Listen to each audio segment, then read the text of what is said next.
Modified open wheel racing is some of the most exciting you'll find on four wheels. These purposeful looking vehicles were designed for a very specific purpose: to go fast and turn hard left.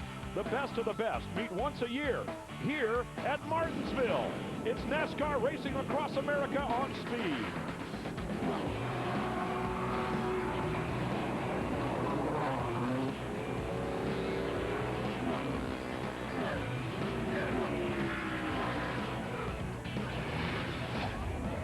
Fans have come in droves to this memorable speedway, and they're getting their autographs and enjoying all the pre-race festivities. I'm Brian Drever along with Dan Pardis, and you know they're having a good time when they can get this close.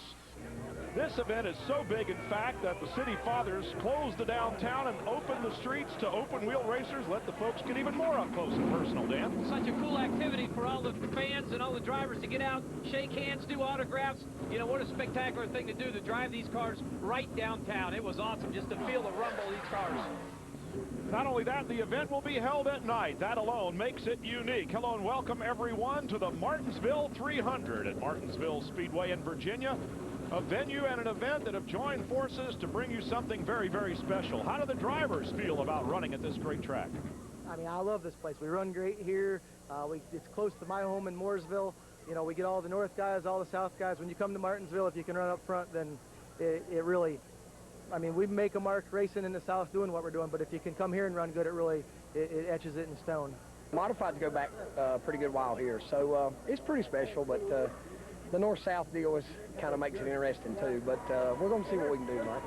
Martinsville to the modifieds about like Daytona 500 is to the cup cars, you know. This Martinsville, the best of the best comes from north, best from south, and they get out here and we see if we make the south rise again here. The history, they've been running modifieds here since the beginning of time, and to be able to be on this racetrack, same racetrack, the names like, you know, the legendary guys been out here, Bobby Allison, Charlie Jazombek, Richie Evans, and Richard Petty. I mean, just being out here, you know, driving a modified around this place is very special. I'm honored to be able to come out here and do it and have fun at it and be with a great team. I mean, it's a great feeling. It really is. Well, there's a lot of history here, obviously. The Cup guys race here.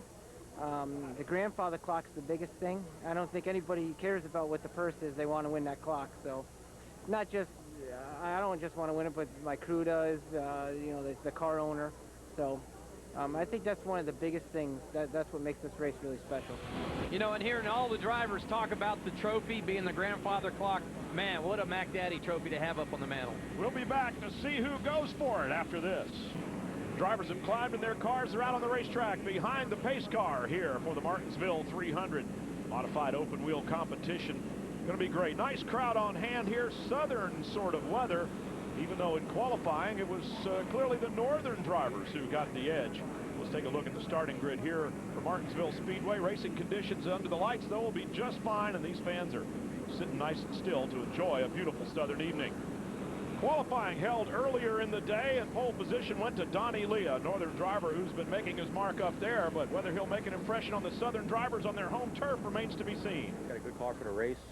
We've been able to run a little bit higher on the racetrack all day and right on around the bottom. I mean, it's good. I think we're going to probably just cruise around first 150 laps. I mean, I don't want to go too crazy. Get out to a nice, comfortable settle in, whether it's the lead or second or whatever it is, you know, just settle in, and we got a long race ahead of us here, so it's going to be a matter of just being there at the end. And with that, let's set the starting grid. Donny again, northern driver. In fact, 9 out of the top 10 drivers from the northern division. Those boys have come down here and made an impression already, Dan. Well, they really have, and they love coming to this place again as the drivers. Really excited to come to Martinsville. You know, Leah said, I'm going to set the pace, be easy, and he'll do that tonight if all goes well. Well, a sprinkling of familiar names throughout the field here. Some drivers coming over from other series, but it's open-wheel modified racing here tonight. And Donny jumps out to the early lead from the pole position in the bright yellow number 4.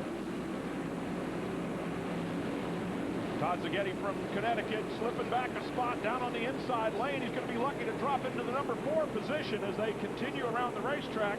And Ted Christopher in the red car, he moved in ahead of him.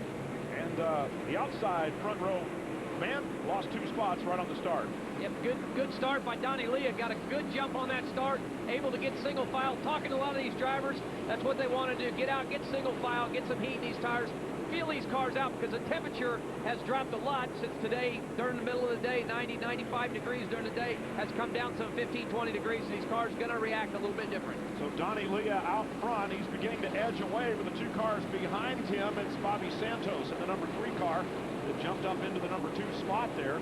Behind him, Ted Christopher, the great veteran driver out of the north. Again, northern drivers dominating qualifying, so some of these southern drivers are going to have to edge their way up towards the front. Donny Leah settling in, as he put it, for the first 150 laps. There will be a break at 150 laps that allow the cars to all come in. They even hand out a trophy for the halfway point. Line them up and do it again. We're under our first caution right now. Pit road's closed, red flags waving down there, but yellow lights on around the rest of the track. The number 9, Jake Morose from Middletown, Connecticut, has spun around on the racetrack, and they'll slow them all down, let everybody get by safely. He'll take up a spot near the back of the field, and we'll go racing again with Donny Leah, the leader. Jake gets slowed down there, gets turned around, did not make contact with the wall. Luckily for Jake, he'll be able to regain all the way in the back of the field there and hopefully work his way back up towards the front. So Donny Leah leading from the number 3, Bobby Santos, the number 80, Ted Christopher in the red car, your outside pole sitter, Todd Zaghetti, rather, up in the number 4 spot. They'll bunch them all up, get them going again here in Martinsville. Nice crowd on hand. Crews all pressed against the pit wall. Well, they want to get as close as they can to see all the action here as Santos finds himself a spot back there in the group, in the lineup. And at Martinsville, it's such a unique racetrack. And again, the straightaways are virtually flat down the straightaways, 12 degrees of banking in the corner. Straightaways are about 800 foot long from coming off the corner to the entry to the next corner. It's like a drag race down these front straightaways. Once you get the car turned, man, it's a drag race all the way down the other end. A lot of braking at both ends, or you just roll it into the corners? Yeah, driver drives in, gets off the throttle, trail brakes, hits the brake real hard, comes back off. You want to get off that brake pedal as quick as possible and get the car turned. Not near as much braking on these cars as you would see on the Nextel Cup cars or the Busch cars or any truck or anything like that, because these cars stop so well and they have so much tire patch on the ground, they're able to turn a lot better. Well, we mentioned purpose-built for the purpose of turning left. These cars are big horsepower, great big fat tires, and everything about them is designed to do what they're here to do tonight. They really do. Drivers love driving these cars. It's never gotten one of these modifieds, high horsepower, 600 horsepower. And again, so much rubber on the racetrack, 15-inch wide tires on these cars. They really, really do adhere to the racetrack. They don't have a lot of ground effects, but they sure do say stuck to the pavement like they do. No, they do. And also, they're very light. They're 2,610 pounds with the driver. So that's extremely light. That's some 1,000 pounds lighter, just under 1,000 pounds lighter than a Nextel Cup car or a big stock car. So they do handle extremely well, and they do turn good in the corners. Well, we'll get them going here in just a few minutes for an early incident. Everybody else had just gotten pretty well sorted out and sifted out. Good, safe start for a couple of laps, but perhaps you would say an inevitable caution in the early going here. With 43 cars on the racetrack, somebody's bound to make a little boo-boo somewhere along the line. As we take a look at Doug Kobe in the number 77 car there. He's out of the northern part of the country, out of Milford, Connecticut, racing against cancer sponsorship carried on his car. These fellows all carrying some pretty interesting sponsorships that they bring from regional areas to here. It adds sort of to an almost international, even though it isn't international truly, but certainly interregional flavor of this event. Yeah, it's kind of cool. The guys from the north come down and race in the south and vice versa. The northern guys been around a lot longer, been in these modifieds a lot longer, so they know how a little bit better to get around these tracks. Green flag racing when we come back. Welcome back to Martinsville. Still under caution, but not for long, as the field has been set now. Double file restart here for an early caution brought out by the number 9, Jake Morose of Middletown, Connecticut. His Middlesex Auto Center Chevrolet spinning around on the racetrack, but Donny Leah takes him back to the green with the number 2, Todd Zaghetti, on the outside again. They've gone back to an all-original restart here. And our 2 front row sitters are there again. Leah, this time Zaghetti doing a better job on the jump. He drops into the number 2 position, ahead of Bobby Santos this time, and of Ted Christopher, who's in 4th position. Still got a car locked up on the outside. He's got a hole to drop into. If he can get there, not quite. So the battle for the number 4 spot still going on. Eddie Plemke there. The yellow car didn't quite get in. No, he didn't. He did the right thing, though. Got back out of the gas, got single file. Again, you got to get some heat in these tires. As wide as these tires are, it's going to take probably 6 or 8 laps to get some good bite and adheres you to the racetrack, so it takes a few laps to really get some heat in them. That's what these guys done. Go single file. Give and take is what it's about. Give and take a little bit this early in the race. Interesting difference in the track surface here, too. We've got concrete in the turns and asphalt in the straightaways. Of course, you know, traction going straight ahead is not critical. If it was mixed in the turns, we would say might be a little bit difficult. Leah just up. We got another incident here. These guys can't seem to keep from going around. I'm going to say that's the 21 of Richard Savory out of Canton, Mass. Not sure if Richard got a little bit of help there, but luckily for all them guys, they were able to get through there with no major contact. Well, a little bit of help with open wheel cars usually turns into a lot of help unless you're lucky enough to nerf him in the fenders. Let's see what happened right here. Up just around by himself, looked like. Yep, it looks like, I don't know, they possibly could have hit a little fluid there. You know, both them cars got turned around. Did not look like they had any help from anybody else, so I'm not sure what happened there. Well, sometimes coming off the corner, you know, a little impatient to stand on the gas. You might do it a little too hard. Wow, great jump there on the outside, this time by Zaghetti. But Leah gathered up pretty quickly, and with inside position, he's holding on to the lead, or is he? Well, they almost got together there in a turn, but side by side now, Leah stretching it out. He's bringing the number 10 car with him this time. Ed Flemke is tucked right in on the back bumper of the leader, Donny Leah, and now it's going to be Santos having some trouble finding, Zaghetti having some trouble finding a spot to drop in. Well, Santos has already done that, but he's back in fifth. 10-car Flemke flexing a little bit of muscle there on that restart. He got right up on the back bumper. Leah give him a little bit of nudge there on the restart. Said, hey, I'm back here. I'm coming with you. Well, that's exactly what he did. And Ted Christopher once again finds himself in third spot. So he's equaled his first start performance. This time, though, he's behind the number 10 of Ed Flemke, who's behind the number 4 of Donny Leah. Leah dominating in qualifying and dominating that northern bunch of drivers that's come down here on a rating party to Martinsville to see if they can't take home the prize, that big granddaddy clock. Yep, and again, Donny Leah from the Long Island area cut his teeth at Riverhead Speedway, a quarter-mile bull ring that is a tough racetrack, and then he's promoted himself up within different series, and he's done a fine job. He's run a family-operated team for years and years. And now he drives for a guy named Bob Garbarina, who's been in the modified type of cars for years and years. They've done extremely well here in 2007. They have really meshed. Also notice, for those of you uninitiated, when you get a good head-on or tails-away look at these cars, they sit over to one side, so they are specifically made to turn left.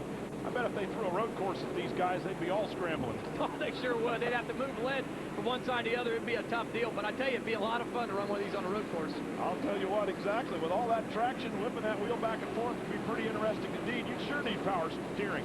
You take a look at the number 94, Eric Beers, on the outside there. The 94, he drops into a spot. Obviously, he has a pretty fast car because he's already hammering on the 28 in front of him as well. James Savali out of Connecticut.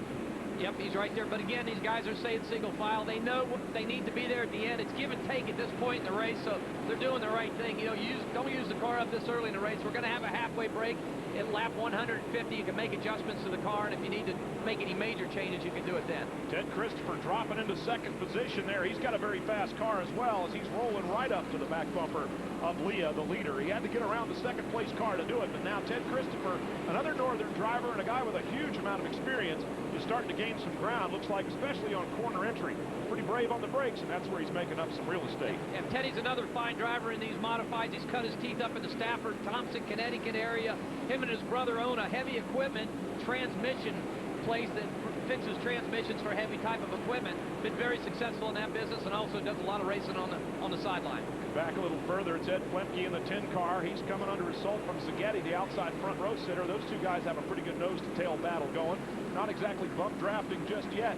You know what? You got to stay close, and I think if I'm Zaghetti, I'm being concerned a little bit that Flemke's holding me up, and the leaders are getting away. So as you might expect, the number 2 car, Todd Zaghetti, is starting to make some moves there, trying to get around because he sees a gap open up. That's really what you have to do as a driver in this early going, not let the gaps open in front of the guy in front of you. Well, you do, and you got to pick your point to pass. You see Todd's taking his time. He's waiting to set him up. If Flemke slips up the racetrack, Zaghetti will be able to get up off the corner, slide up underneath the bottom, and drag race him down the straightaway, but he really has not been able to do that because Flemke is so good to the center of the corner. Well, you do have Nerf bars on those things. You can move the guy in front of you, but The downside is you get one of your tires touching his tires, really bad things happen with those counter-rotating tires. He gets up inside, thinks better of it. He was aimed directly at the left rear wheel of that number 10 car, so he's got to hold off just a little bit before he makes another move like that on Flemke. Hoping he slips up, not having to move it. Now you see he looked at the bottom, and again he did the right thing. He got back out of the gas, because if they would have touched tires, just like you said, that wreck would have been big. Now he's looking up on the high side, see if he can drive around the upper line there. Naturally, it's a longer way to go, but we heard Leah talking about being able to drive up around the outside. You want to be able to put that car wherever you need to, and in this case, Zaghetti has put it where he needs to, all right. He's put it in front of the number 10 car of Ed Flemke. Yep, he done that, and again, we're getting some rubber down on the racetrack now, so that outside groove's starting to come in. And Bobby Santos trying to have a look down up on the inside. So while Flemke thought about defending that upper line, Santos thought about taking the bottom away. Here we got another side-by-side battle. The upper groove really starting to come in, and Reggie Ruggiero showing he's willing to use it. On that high side, again, these guys are starting to make that outside line work. You really are able to carry that momentum right here through the corner off corner exit, so that outside is real important. A little bit of lap traffic coming up right now for leader Donny Leah. He's got company in Ted Christopher. These two guys know each other well, but they're racing on unfamiliar turf. Action continues here. Racing Across America has parked at Martinsville Speedway. Climbed into the grandstand to look at some serious side-by-side action like this. Ed Flemke down on the inside, the number 3 of Bobby Santos, who started on the front row. It's taken him a few laps to get all the heat in his tires. His car's coming good up on the high line. Yeah, Flemke in the 10 car possibly having a little bit of problem. He's kind of backing up. As you've seen, he's lost a few positions in the last few laps. It appears the car's not turning right there through the center of the corner. You see the nose of the car doesn't really turn. He has to wait to get back in the throttle. He loses 1 or 2 car lengths every lap. Well, and the time that it's taking to get around him has let this man, Donny Leah, kind of skittle away off the front. He's doing everything he can, putting together nice, consistent laps. The only thing he's going to have to deal with now is traffic. He's comfortably got Ted Christopher covered behind him in the number 80 car. He's just going to have to pick his way through the drivers that are about to go a lap down. Well, you hear what he said at the beginning of the race. He said, I'm going to take my time. I'm going to pick my way through traffic, set a good pace. Well, he's in the driver's seat right now, and, man, there's no better view than out the front windshield leading the race.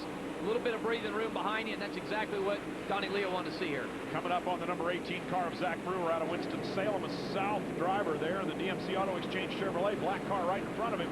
Doing a pretty good job, you know, but even a 1/10 of a second a lap is going to result in this kind of action right here. Leader's going to come up on you.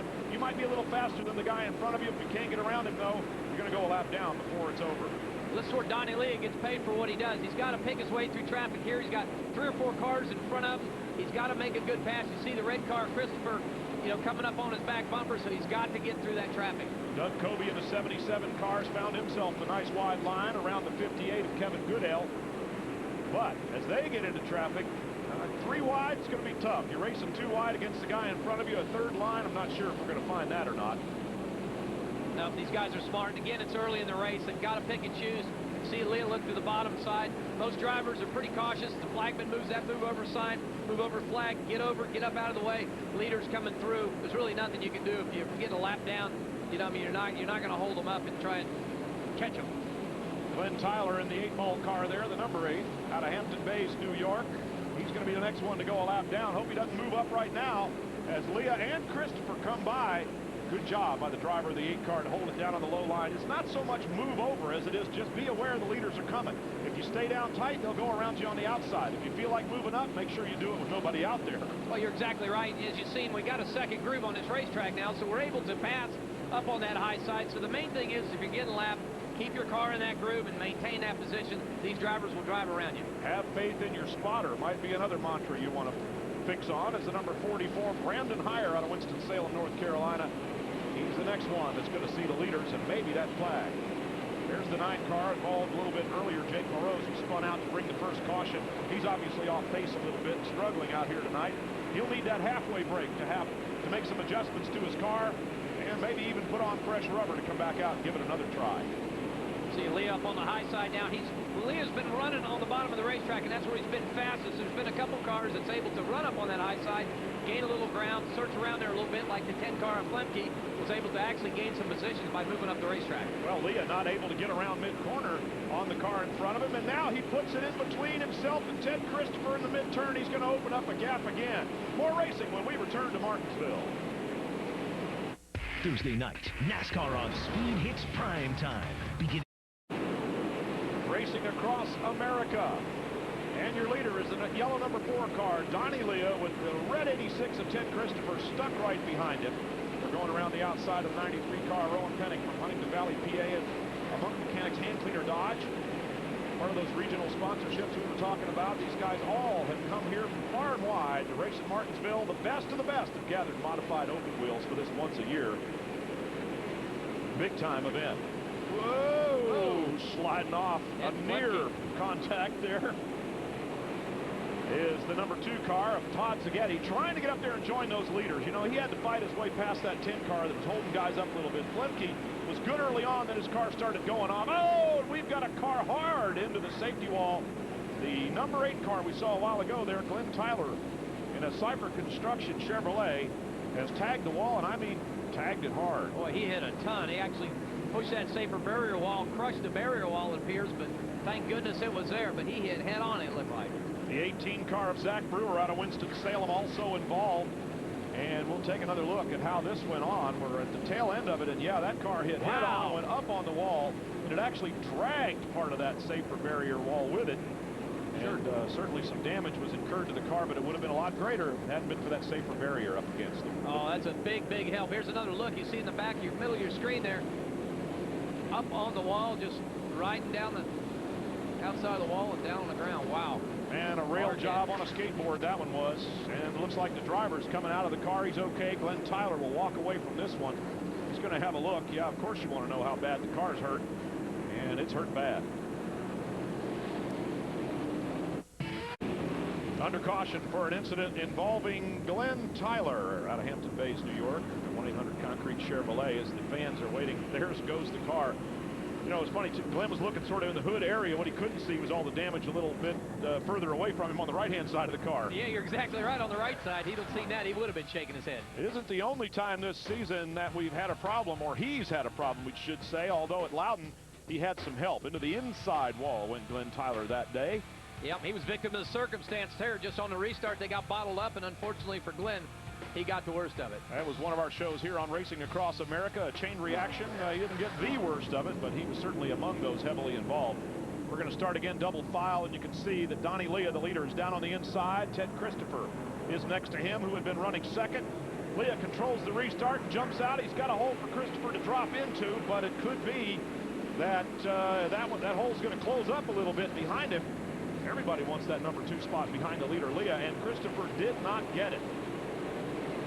Now he's dropped into the number 2 position, number 3 spot rather, behind the 2 of Zaghetti again. Yep, Zaghetti got a good start there, got by Christopher, was able to keep it on the bottom and get back in line. Zaghetti's been working his way up towards the front there the past few laps when we're under green, so he's got a good race car also. Ed Flemke continues to run near the front. Problem is that his car is just off ever so slightly. He's running in 5th position right now. And cars that come up behind him are having a little bit of a difficult time getting around. Even though there are 2 grooves, he's still pretty fast in the groove he's in. Yeah, he is. Again, you gotta be able to get back in that gas, and he's able to get back in the gas in the center of the corner, and that keeps that momentum off of corner exit all the way down the straightaway. Well, let's see if Todd Zaghetti has got anything for Donny Leah. Christopher could get up there, but he couldn't get around him. Now Zaghetti also is able to get to the back bumper of our leader, Donny Leah, but getting there and passing him are 2 different things. It often is. Yeah, especially at this racetrack. It's a tight racetrack, and if your car works really good up in that second groove, all the way up in that second groove all by itself, then you can get around a guy. But these 3 cars here are so tight, they all handle about the same. They're all equal down the straightaway. Oh, another problem. The 02 car of Buddy Emery out of Petersburg, Virginia, has gone around on the racetrack, not damaged nearly as much. In fact, it doesn't appear as though there's any damage at all. His biggest problem is trying to get that thing turned around in the right direction and fall back in line again. Let's see if we can pick up what happened here. Oh, there he is. Just not sure if he got a little help there on corner entry. Just got turned around, maybe up a little too high on entry, but just turned the car around, was able to keep that retaining wall, so he should be able to get back underway. Well, we saw him spin the tires there just a second ago. Maybe he stalled it out again. We'll wait and find out. Watch out Friday. Welcome back once again to Martinsville Speedway. No cleanup necessary just to get that car out of the way. The 02 of Buddy Emery has been set back in the correct direction again. We're going to go to green behind the leader, Donny Leah. Christopher all over his back bumper down on the inside from the number 3 position on the restart, but it's Todd Zaghetti in the 2 on the outside. It seems to have the speed to match the jump there of Leah on the restart. In fact, they're still side by side. No one's able to sort this one out. Christopher's nudging up in there. Who's he going to put his money on? He drops into 3rd. Zaghetti on the outside. He's got a good car, and again, he's able to pick that throttle up and keep that momentum. He needs to get on the outside of Leah to get that run down the straightaway. Behind them, though, all sorts of mayhem. Now it looks like a parking lot here at Martinsville. Up front, we see the 14 car involved in this one, Reggie Ruggiero, the 10, and that, of course, is Ed Flemke. We've seen him, so it looks like about row 3 on back has got a half a dozen cars parked up against the wall. And, well, yeah, there's some gesturing going on. Reggie Ruggiero got his hands out, giving a little sign language there. Not sure what happened, but, you know, when 1 or 2 of them get sideways, they just pile in. There's just nowhere to go, and that's what happened there. Yep, Tim Brown in the 83 car. He's taken off again. Let's see if we can pick up what happened. There's the 14 sideways. That's Ruggiero. Yep, Ruggiero turned around. Not sure if he got a little help there, but unfortunate. Well, and he's the one shaking his hand out the window. Looks like he might be to blame.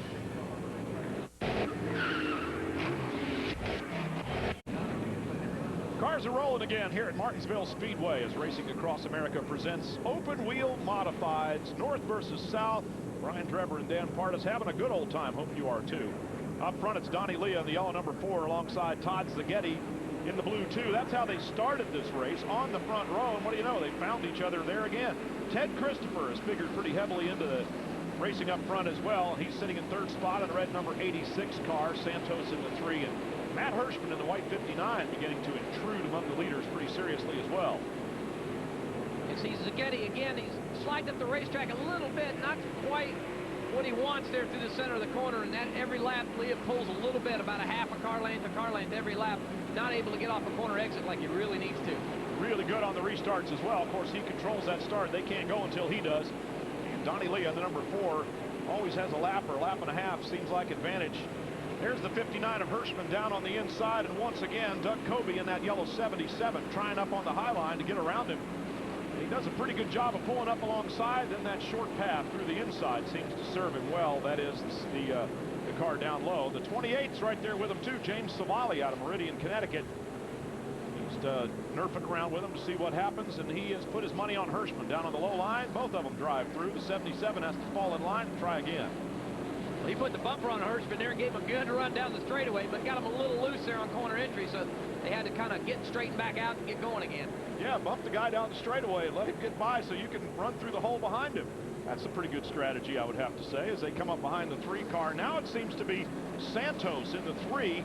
That's the blue car with the yellow number on the side. He's the one that seems to be kind of easing back just a little bit. Either that or the pace of the leaders has started to leave him behind again. Yeah, tires are starting to wear here a little bit at this point in the race. Starting to get a little heat in them. They've been through a few heat cycles, so the cars that handle a little bit better and the suspension that's set up a little bit better will prevail in the longer run. Once again, they'll have a break at 150 laps. They'll stop the cars for fuel, hand out a trophy, and then fire them up again to go racing for another 150 laps. That's what makes the Martinsville 300 a 300-lap event here at the Speedway. Donny Leah, now Ted Christopher has retaken the number 2 position and moved right up behind Leah again. So these 2 warriors from up north are leading the combat right now against all the southern drivers, and there are a few of them starting to work their way up through the field right now. We mentioned 9 out of the top 10 qualifiers were all northern boys coming down here to the south. They've gotten the handle on the racetrack a little quicker than the local fellas. Well, like we talked about earlier, the Northern Series has run these type of cars, and they've been racing for 30, 40 years. It started in the 30s and 40s, building these cars. They call them modifieds, and they years and years of different types of innovations, they've come to what we have here today, known as the modified car. Well, and Donny Leah, though, said they've been racing modifieds down here since time began. Does that mean they used to stick their legs out through the bottom and run like Freddie Flintstone, or what? I would say so. Here's a good battle for the lead. Looks like Teddy Christopher has caught Leah. Yeah, in traffic. Well, he got up behind him now, but Leah, of course, has his choice of going through. They get past the 00 car of Jerry Marcus out of Connecticut. He's down low and trying to hang on without getting in anybody's way. So now he can slip up the racetrack just a little bit, as both Leah and Christopher have made it by. But you can see that Leah got there a little quicker. Now he gets balked up again behind the next lap car, the 44 Brandon Heyer out of Winston-Salem, North Carolina. Heyer's going to finally slide up the racetrack and look up. Well, he's leaving them just enough room down low. They're not going too wide around him. They got to line up. Teddy Christopher did a right thing a few laps ago. He could have, gets up there and gives Leah a little bit of love tap, but he could have dove under Leah there and tried to pass him, but they were caught up in lap traffic. It was a little bit too risky for this early in the race. That's a veteran move. That's what type of moves veterans do in these series. It's been around a long time. It's time to give and take right now. It's still a little bit early to get real aggressive. Well, and likewise, are finally aware that somebody's coming up behind to move over nicely. Also, back at Loudon, well, we saw the 10 car of Ed Flimke figure into this one very, very heavily, taking the lead at one point even from Donny Leah. And then he dropped into third position as Ted Christopher inevitably found his way to the front. So that day looked a lot like this one with the yellow number 4 out in front. Of course, Donny Leah taking the checkered flag, one of the 5 victories he's earned this season already. He is the man up north when it comes to racing these offset, big, fat tire, huge horsepower cars. So awesome in these cars again. You know, when you get the feel for it, he's 26 years old. He's still a youngster. Got a lot of years left. He runs a family car dealership with his dad in the New York and the Connecticut area. And they have car dealerships all through the area. Through the weekend, he's working at the car dealerships, and the weekends he's standing on the gas pedal racing. Nice job if you can get it.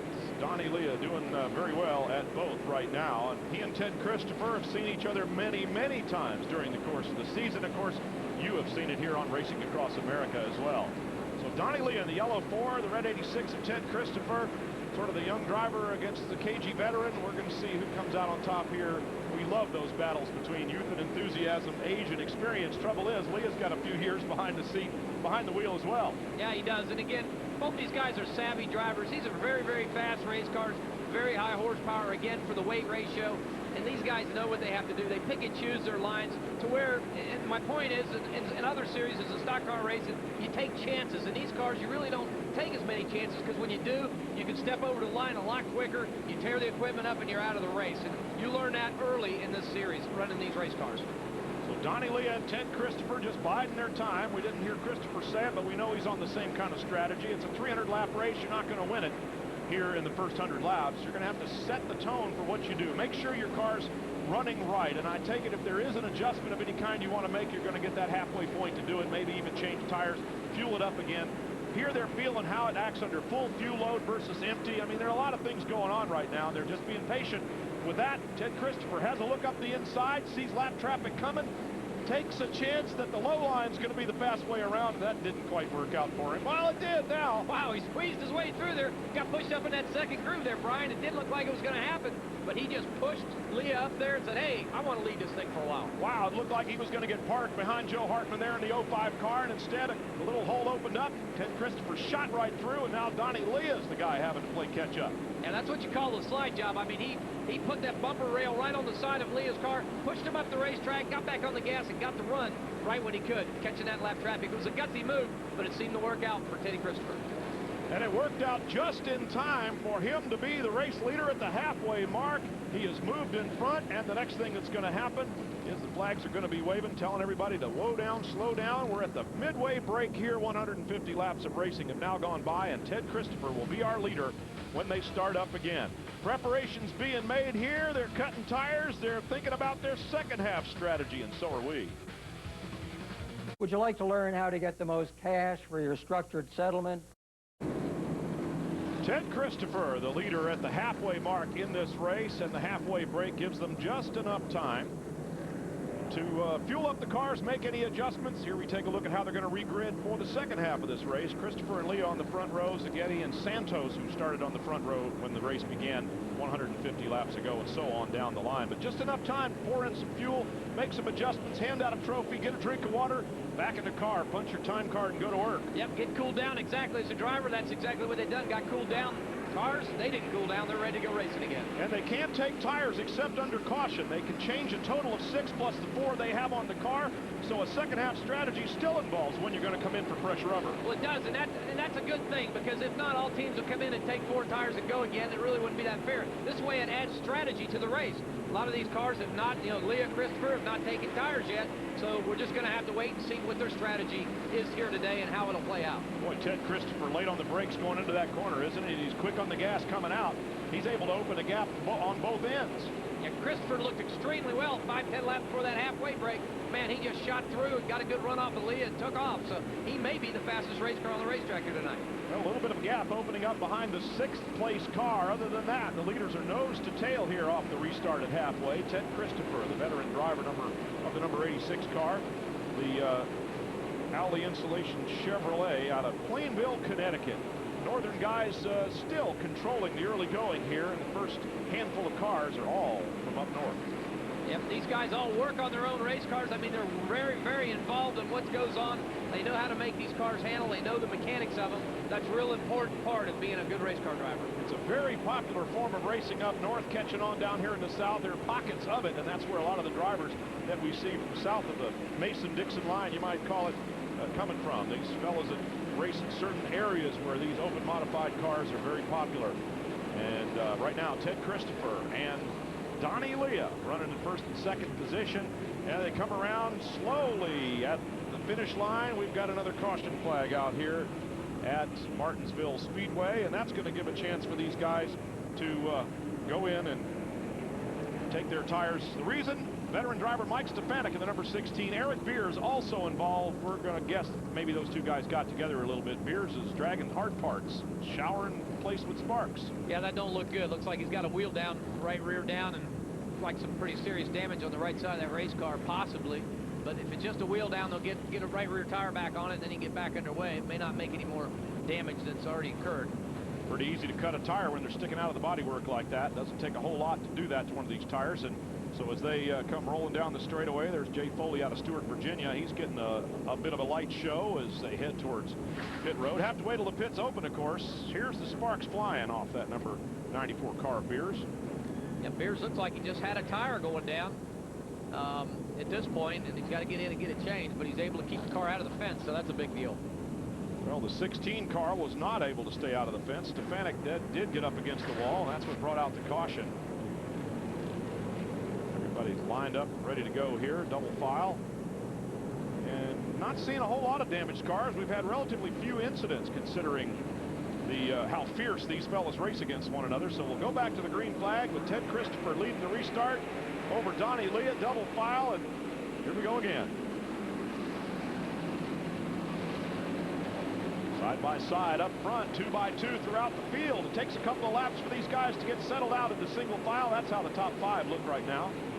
Yeah, Christopher likes that low line. Not sure if Leah likes it up there on that high side. Don't appear that his race car gets good bite to the center of the corner like it needs to get that run off the corner. But Christopher, he actually runs up in that groove and a half, but he cannot get that space that he needs with Leah up there. Now he's able to get single file. Fortunately for him, there's enough room to drop in front of the third place car there.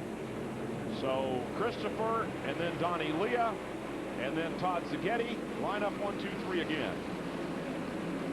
Christopher good off the corner. Man, he's able to get into the gas noticeably earlier and pull a gap of a car length and a half or so off of every turn. He gets some heat in these tires. It takes him about 4 or 5 laps to get some heat in his car. His car actually gets better on the long run, where Leah's car actually seems to either stay the same or fade a little bit. So Teddy Christopher appears to be real good on the long run at this point of the race. And Leah may be the one looking for a caution flag to stop for fresh rubber, because his car is definitely suffering just a little bit, certainly compared to that of the leader, number 86, Ted Christopher.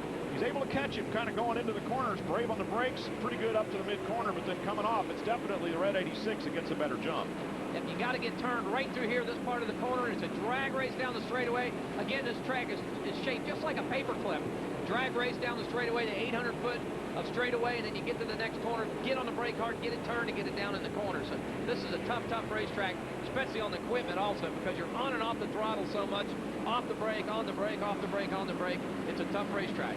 And you got to be very, very smooth between the two. Throttle and brake, brake and throttle. Smoothness counts for a whole lot here as Donny Leah noticeably comes up behind the 86 car on corner entries. Pretty good on the brakes. The car handle's going in. But then it's the Christopher that's able to get on the gas a little sooner and drive away. Leah's going to have to make some onboard adjustments or hope for a caution to come in and make some real adjustments on the car. Yeah, well, he's been talking to his crew chief on the radio, I'm sure, telling him, hey, here's what the car's doing, a little tight to the center. When we come in to get them tires, this is what we need to do, make that adjustment for the long run. Ted Christopher continues to lead Donny Leah and Todd Zaghetti 1, 2, 3 around the racetrack.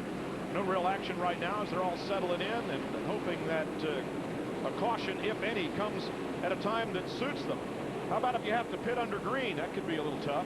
Really, not something you want to do here at Martinsville. Your day would pretty much be over if you had to come in here under green and get tires or change anything.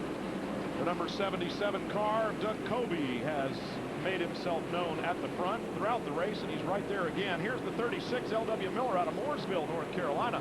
One of the Southern drivers fighting for position. L.W.'s run some bush races in the South. He runs the Hooters Pro Cup Series. He resides in North Carolina, Mooresville, and he's self-employed. So, again, he's another one that works on his race car week in and week out. Gaps opening up here and there. One of them in front of that number 77 car of Kobe. So he might be holding up the parade just a little bit. 40 is right behind him, Ryan Priest, another northern driver out of Kensington, Connecticut.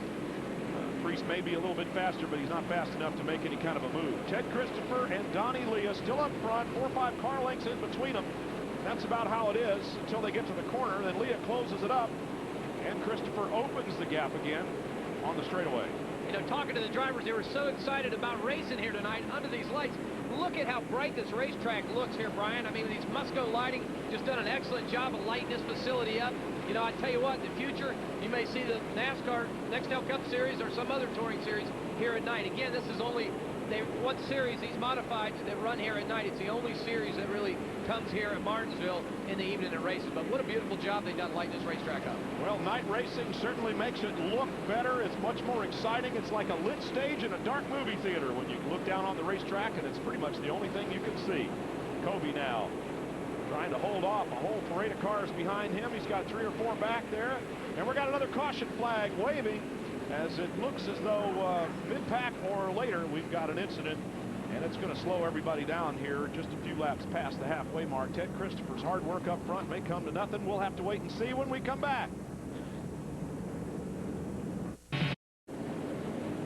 Under caution at Martinsville briefly, but now the pace car has left the track once again, and we're going to go green with Ted Christopher leading Donny Leah up front. We've seen those two change positions, but other than that, no one else has led this race. Getty, Santos, and Kobe lined up behind them. Well, at least that's the way they started. Kobe off the loose. He gathers it up with no further incident, but man, did he lose a lot of spots. Sure did. Everybody did a good job. Got boggled up there. Oh, and it brought the caution flag out again. That was pretty quick. He got down there on the low line, got that car loose, tight, loose, whatever it was. It was going every which way. And they brought out the yellow lights one more time here at Martinsville. So a very short-lived restart. They're running around dealing with the car that's parked down against the side. Apparently it was a little more serious. Looks like he's down on pit road now. Looks like Donny Leah headed for pit road. Well, at this point, you'd have to think that somebody'd be wanting to change tires or change setup or something. Santos. Yeah, they've already fueled up, so he's coming in on a very short stop. Take some tires. He's back underway. There's Leah. Left side tires on his car. Well, we saw left side tires being changed. We'll get a quick inventory on who changed what. Again, up to 6 tires they can change.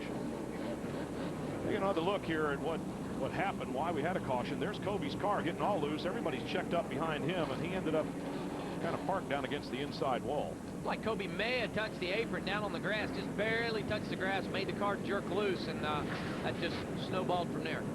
Wondering if he didn't break something, though, because he certainly had a lot more trouble than it appeared. Now, Christopher is up front, minus Donny Leah. And on the restart, Ronnie Silk found himself on the outside of the front row, and he has certainly capitalized on that. He's going to drop in front of Christopher for the lead here. Well, Ronnie started in 12th position here today and just having a good run, just kind of been keeping his nose clean, moving towards the front. James Savali in the 28 car behind Christopher, who's clearly not running quite as well. Well, as you said, he was good on long runs, and we have yet to have a long run here since this most recent restart. I have to believe he'll start to gather it up a little bit here, and that car will begin to run like it did before. Yeah, and Christopher's got a lot of laps on his tires, too, and he has been driving the wheels off that race car, getting up on the wheel, especially before the halfway break. He has not taken tires yet at this point, so he may be running out of tires. Well, up front, now he's starting to get the car back that he had before the caution flag, and Ted Christopher's making a move on the inside on Silk. He has nudged ahead, and let's see if he's able to hold on and recapture the lead. He drops into the #1 position. Everybody else has to line up single file behind him. So it's Christopher once again with the 19 of Ronnie Silk behind him, and the 28, James Savali, in third spot. Savali looks like he's got a good race car, too. He's able to just work his way up there. He's extremely well through the center of the corner, getting off the corner, so we'll just have to see if Savali has anything for Ted Christopher. Well, and now Silk's the one that is letting a gap open in front of his car. Christopher starting to edge away. Savali is going to need to find a way around the number 19 in order to get up there and challenge. If he does have a good car, he can't use it yet. He's stuck in third spot.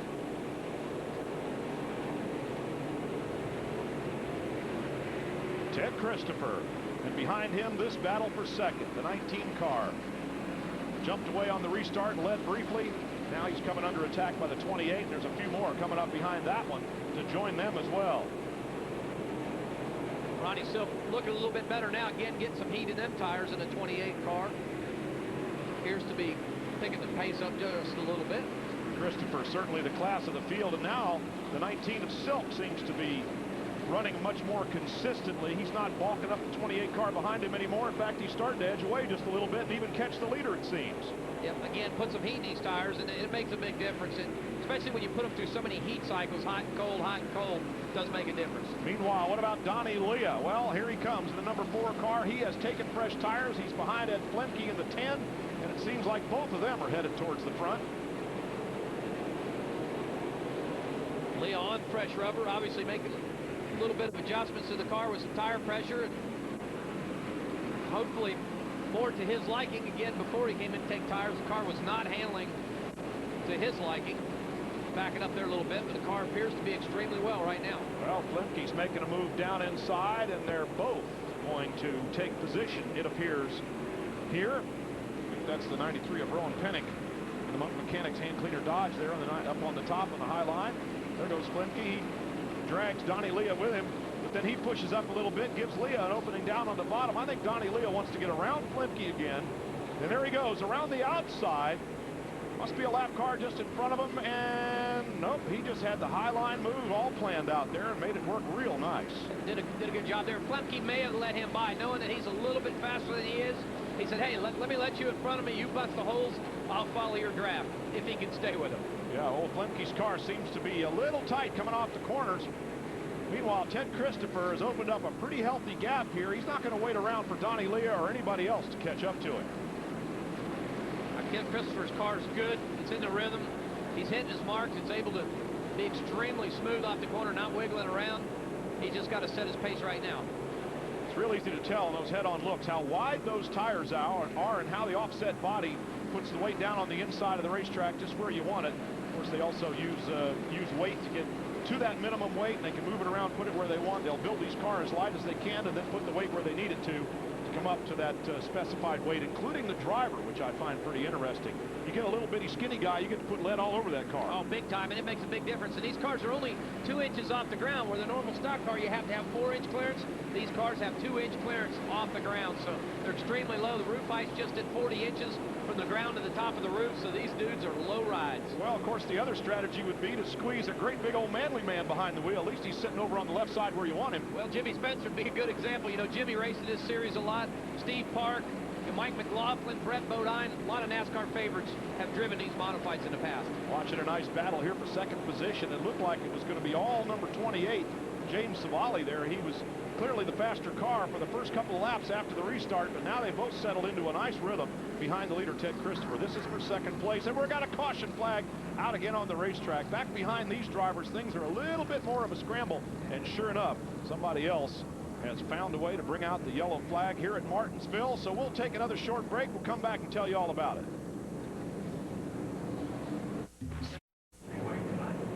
Coming off a caution flag here, Ted Christopher is going to be the restart leader with the number 19 car. Ronnie Silk beside him. Now Silk is behind him. And that's the way they line up.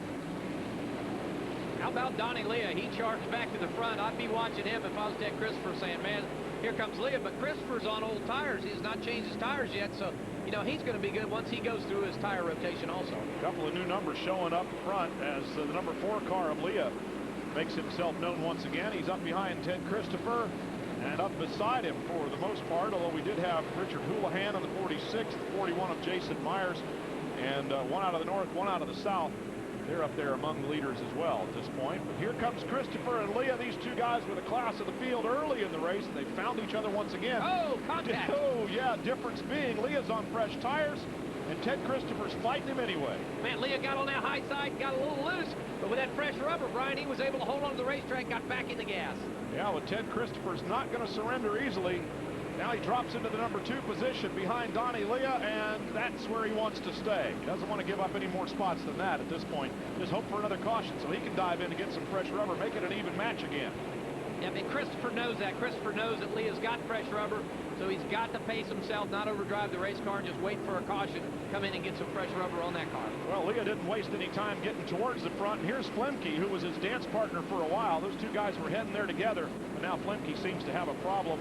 He could have another caution under the race on the racetrack here. But Donny Leah sure didn't waste any time getting toward the front, and then that caution helped him a little bit. Bunched the field up. He was right there where he needed to be. No, he didn't. He picked through the traffic just like he needed to. He needed that caution. That helped him a bunch, able to regain, tighten that field back up, and now he's right where he wants to be. No yellow flag or lights for Flemke. He's able to get the car off the track in time. And racing continues here at Martinsville. Open wheel modifieds. Lots of fun to watch. These cars are sure fast, and, well, they're starting to put on a heck of a show here as we get down towards the closing laps. I mean, we're a long way from finishing this one as yet, but there's still a lot of strategy to be played out. Some of the drivers, in fact, one of the 2 dominant drivers so far in this race has stopped for tires. The other has not. Yep, and again, it's a strategy game. You know, actually, Christopher's probably in the catbird seat. If he gets tires later on, was able to work his way back through traffic, his tires will be a lot fresher than Donny Leah's. Oh, and we saw that one starting to happen. Oh, spinning on the racetrack. Ryan Priest, the number 40 car. Sparks flying in front of him. He's collected a couple more. Well, his incident has collected a few more cars. We see the 77 of Kobe backwards on the track. The 00 Marcus is backing his way up there. Everybody else is trying to find an empty spot to get through, and that was pretty much wholesale disaster. Here's how it started. Watch for Sparks first. Somebody cut a tire, or yep, there it is. Contact and a cut down tire. Wow, looks like he gets up on the back of car in front of him. Looks like 41 was Myers, the 40 of Ryan Priest. Myers kept going, Priest did not. Looks like they touched tires. You know, we talked about it earlier. If these tires touch, instantly it brings you up in the air. You see the 40 car Priest get up in the air right there and get turned sideways. And everybody looking for an escape route. Only a couple of them found it. Kobe had to brake so hard he ended up stalling the car. He got tagged and went around, so we've got 2 guys facing the wrong way in traffic. And Ted Christopher, our leader, has a chance to go to the pits. He takes it. We'll see if he comes out fighting after this. So both of the previous leaders have come in for tires. You're looking at Donny Leah in the number 4 car control this restart with a 19 of Ronnie Silk dropping into the 2nd position. You got to look about 2/3 of the way back through the field to find Ted Christopher's red number 86, and he's going to be on a mission heading for the front. So following another round of pit stops, we got some new names up there. Grigas is there, and a couple other guys. Tim Brown showing up towards the front. Shuffled the deck just a little bit once everybody stops, or almost everybody stops. Tim Brown, he worked for Ginn Racing. He's a fabricator in a shop there. He now works for DEI. Just changed jobs. He's over at the DEI and races at Bowman Gray. That's one of his regular tracks. He's a hard racer, been around racing a long time also. Wow, the 05 there, Joe Hartman, he got a little bit loose and scared the heck out of somebody else up on the high side. Here comes Christopher working through traffic. He goes by the 93 of Pennick pretty handily, and up behind the 05, there's Joe Hartman, who has said you had a little bit of a moment there on the inside, but he gathered it up, not before sending somebody else way up the track. Getting some heat in those tires. You talked about it more than a few times, and I guess these things are pretty sketchy until you do. Oh, they really are. With all that, as big as they are, what they do is they pick up all the junk and the trash and the gravel and the dirt on the racetrack, and it's just like you're on ice there for about a lap or so until you get that stuff off them tires, and then you get clean surface. So real important to get them tires cleaned off really good and get some heat in them. Not to mention how tender you have to be with a 600 horsepower car pushing 2,600 pounds. Well, exactly. These cars will spin the rear tires if you get back on the gas too fast. It's so important just to roll in the gas pedal when you get back into it, just to feel the rear tires grip. You can't outrun the rear tire is the theory there. Wow, look at the 28 make a move there, coming through on the inside. James Savali just shot up into 2nd position. We continue to watch the progress of Ted Christopher in the 86. He's up behind the 41 of Jason Myers. Myers involved in that bouncing up off the pavement incident there. He got a little bit, got into the other car there, the 40 car, the two of them. He came out on the worst end of it. So now Ted Christopher is shooting through the inside on him. Next up, Jay Foley out of Stewart, Virginia in that 57. Ted Christopher with fresh tires and a very good race car is definitely headed towards the front. Christopher's picking through traffic, picking his lines. He has to make the right moves, has to be careful, but he has to keep that momentum going, because when he slows down and loses a few hundred RPM each lap, it's really hard to regain it. No, whoa, little trouble there down in the grass. Man, that could have been big. Yeah, well, Foley didn't see him coming or wasn't willing to move over for him. Foley racing for position. He's not a lap car. He's got every right to be out there just as he is. So he's going to fight the 86 for position. It's going to be up to 86 Ted Christopher to get around him however he can. No gifts out here in this closing 100 laps. No, there's not. He tells Ted, you want to go around? I think you should use the outside. I like this inside group. Here he comes again, having a look up the inside. Kind of frustrating sometimes as a driver, you know, when you got the car to be up front, but that's what patience is about. You have to use patience, wait for the right moment to get around them. Up in front of the 57, it's the blue 83 of Tim Brown. Brown's got a very good car here in the late going. He's found himself up towards the front. He's one of those Southern drivers in a Hayes Jeweler Chevrolet. So some of the Southern boys are starting to edge their way to the front. Maybe they know something about this Martinsville track that the Northern guys don't. Yeah, you can turn a few fast laps here, but to do 300, you got to have a car set up like mine. Yeah, exactly right. Has to be good, and you have to pace yourself. That's a long race, a lot of laps. Again, the driver could outdrive himself also. You see the brakes glowing on the right front of this car. Christopher trying to fight his way through traffic, so what he's doing is he's having to use them brake pedals a little bit more than normal. When he drives down in the corner right there, he has to drive in there a few feet more than he normally would. You see the right front rotor just glowing red as he enters the corner. Well, that thing really turns hard, finishes the corner nicely, which gives, and it gets the drive off on top of that. So he's able to just yank that wheel to the left. The thing shoots off the corner. He made a position change look pretty easy. He did. He's got a good race car, but I'm not sure he's good enough to catch the man here. Donny Leah been so dominant here today. Well, that's the problem with that pit stop strategy. Yeah, you come in later and you have fresh tires later, but you also have to make up track positions with less laps to do it. Well, it's all about track position. You're exactly right. And the thing is, if you drive hard coming through traffic, you use up the rubber on the car. So with Ted Christopher trying to catch Donny Leah, we'll take another short commercial break. We'll come right back to Martinsville. This is good stuff.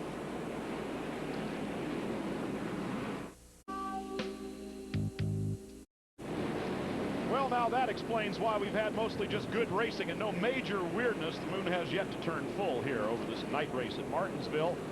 And Donny Leah continues to lead, but look who snuck up behind him there. While we were watching commercials, Ted Christopher has made his way to the front, and now things should get pretty interesting indeed. Oh, Christopher is flying. He's got a good race car, and if I was Donny Leah, I might be a little bit concerned at this point, unless Donny Leah is maybe using a little bit of strategy for saying, hey, we still got, you know, we're within 25, 50 laps to go. Oh!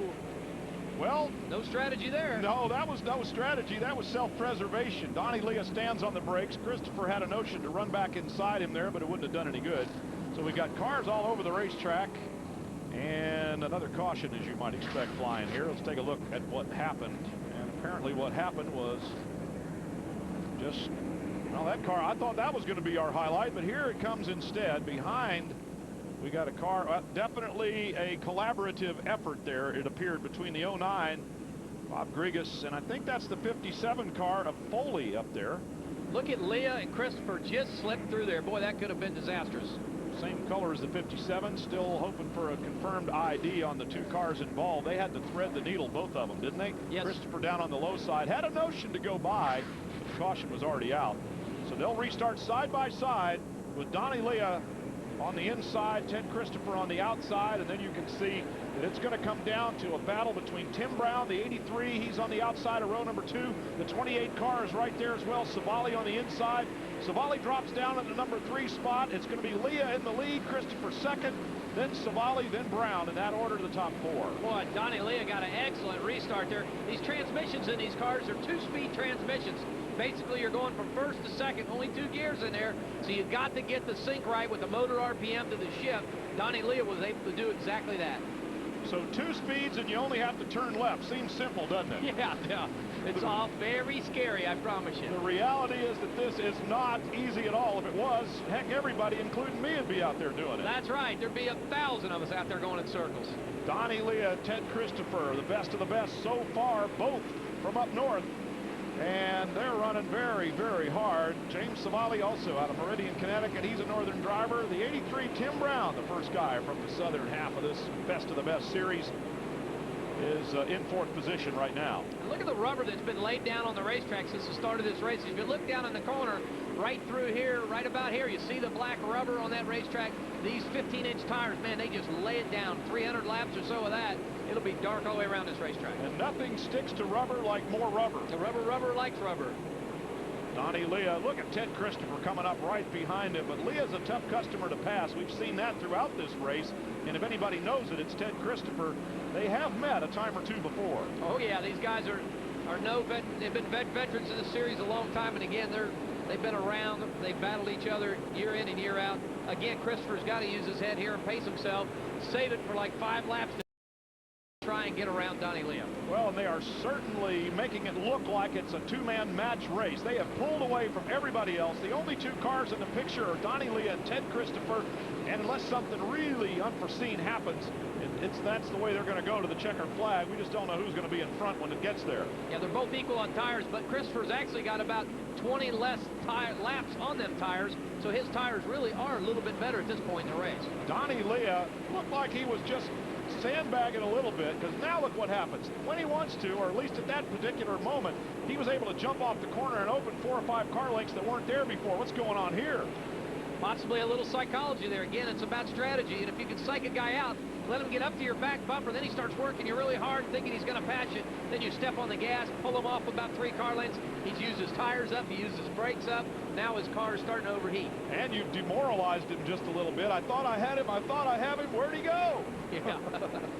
Now Christopher has patiently come right up behind Donny Leah one more time, and it's amazing how they're not really catching a lot of traffic, and no one is behind them. They've got the whole, well, let's say a half a track to themselves. Well, they got some good, clean racetrack, and that's exactly what Leah wants to see right now. He says, hey, I can run the bottom, I can run the top. I've got anywhere, there's no traffic in front of me, so I'm just going to pace myself, take care of my tires, save them till the end. Well, we're getting close to the end right now. Laps are certainly winding down here at Martinsville, and you can tell that Ted Christopher is lining himself up for one good move somewhere along the line. He's got to strike like a cobra here, because Donny Leah's got it covered up front.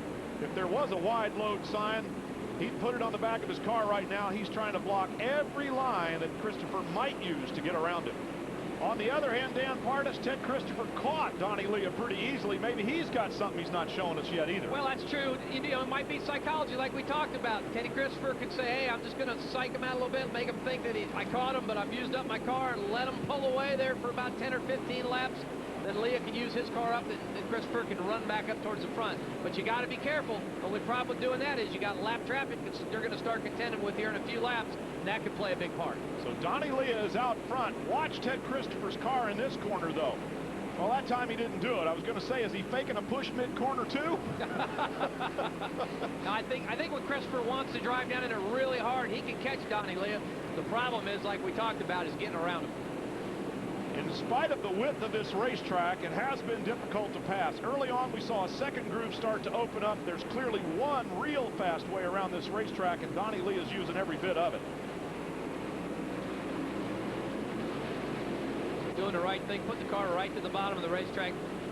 Leah's car looks a little bit better than Christopher's. I was watching Christopher's a few laps ago, and it looks like if Ted misses his line just a little bit, his car really gets out of shape. Another dice going on behind them, and this one's getting a little bit impatient. L.W. Miller in the 36 car has got the 28 of Savali all over the back of him right now. Savali looking for a way around, perhaps thinks he's a little bit faster, but of course L.W. Miller out of Mooresville, North Carolina, he thinks otherwise. LW's done a fine job here today. He's kept his nose clean. He's just kind of worked his way up towards the front. He's had a good run here tonight. If he can have a good top 5 out of this deal, he'll be real happy. Well, L.W. Miller representing the best of the Southern drivers right now, running in third spot, trying to hold off the 28.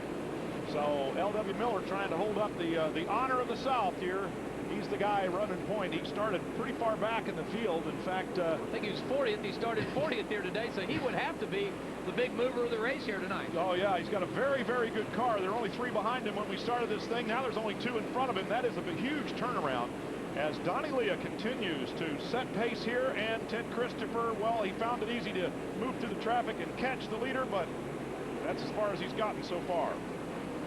He gets right up there in striking distance right here, especially on corner entry. When we start working through traffic now, this could be crucial. We talked about it.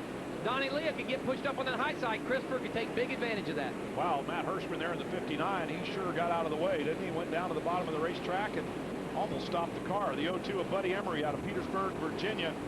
He just sort of eased over to the side and let these 2 guys go by. Donny Leah, there's Christopher. The nose of his car is never very far away from the back bumper of that yellow number 4. But he just can't seem to get up there and show him a wheel, show him a nose, or anything else. Now, it looks like Ted Christopher's going to have to use lap traffic to his advantage this late in the race to get around Donny Leah, because it just seems like when he gets up on his bumper, he just cannot get around him, and then Donny Leah pulls back off of him. So it's going to be real interesting. Again, lap traffic can play a big part of the end part of this race. Well, remembering what happened just before the halfway mark, Christopher was able to execute a brilliant move to become the leader at the halfway point when they stopped the cars and let him come in to make adjustments and take on fuel. So he may be trying to line something like that up again, but you know what? He's running out of time to do it. Yeah, he is. He's got to start talking about it now to his crew chief and spotter. I'm sure they're talking, saying, all right, what do we need to do here to make this happen? Can you get any more of the car? Can you move your line around? Sometimes the driver can move his entry around a little bit so he makes the car looser in the center of the corner so he can get a good runoff corner exit. I'm sure Teddy Christopher is trying all of them as we're talking about it. The lap car number 99 of Jamie Tamano is providing a little bit of a pick. White flag waving, and if Christopher's going to make a move, he better do it right here. And now the lap car pushes him higher up the racetrack than he might have wanted to otherwise. Donny Leah is going to squirt away there down the back stretch with a half a lap to go. Christopher's going to have no time to make a move unless Leah just gets parked.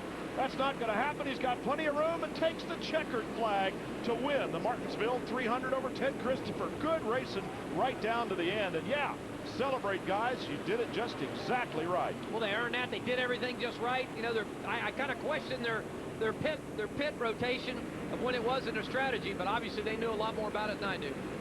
Well, everything planned out just to perfection, or at least it worked out that way, even if they didn't plan it. Donny Leah stopped 7 laps after the halfway point, took on tires 20 some odd laps sooner than Ted Christopher. Christopher caught him, but ran out of laps to pass him, and this is the way they finished. Donny Leah, Ted Christopher, L.W. Miller, the first driver from down south, followed by Savali and Brown. 3 out of the top 6 were Southern drivers, even though 9 out of the top 10 started from up north. And here comes the man out of the car. Donny Leah certainly earned victory number 6 for the 2007 season, but doubtful that any is quite as sweet as this one. Take a look at the winning car, and as he celebrates with his crew, we'll give him a few seconds before we're going to slip down there and find out what he has to say. We stayed out of trouble, and we were in position. We were in the right position there at the end, and you know, holding off Teddy there is no easy task. And you know, Ted Christopher is he's a racer, and you know, I just outraced him tonight, and that, you know, that's real special to me. And we had a good battle tonight, and it's just unbelievable, you know. Nothing to say but stellar performance by Donny Leah here tonight at Martinsville. Well, it was a race not without incidents. Some of the action was pretty spectacular, in fact, but in the end it was just good racing between 2 experienced drivers that absolutely know how this kind of racing gets done. We hope you enjoyed it. Our congratulations to Donny Leah, win number 6 on the season. A pretty tough record to beat and a tough act to follow.